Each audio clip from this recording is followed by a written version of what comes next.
மார்கழியில் கோலமிடுவோம். வழங்குபவர் உங்கள் ஷர்மிளா.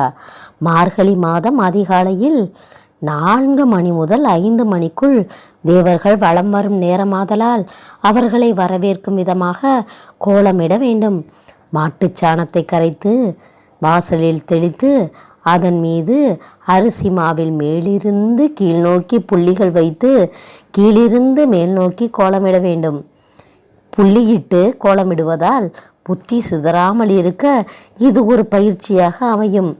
தலைக்கு இரத்த ஓட்டம் பாய்வதால் ஞாபக சக்தி அதிகரிக்கும்.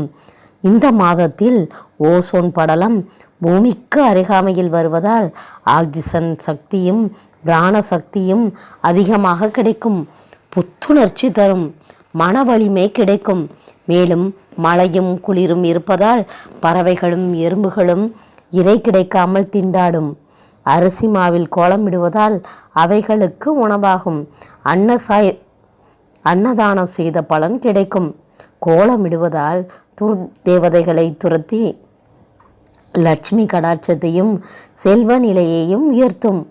மும்மூர்த்திகளின் ஆசிகளும் கோலத்தின் வெண்மை நிறம் பிரம்மாவையும் அதனை சுற்றியிடும் காவி நிறம் சிவபெருமானையும் சாணம் வைத்து பூசணி வைக்கும்போது மகாலட்சுமியும் மனம் மகிழ்வாள். வீடு மங்களகரமாக காட்சியளிக்கும். மார்கழியை வரவேற்போம். கோலமிட்டு மங்களம் பெறுவோம். நன்றி, வணக்கம். இந்த சேனலை உங்களுக்கு பிடிச்சிருந்தா சப்ஸ்கிரைப் பண்ணுங்கள்.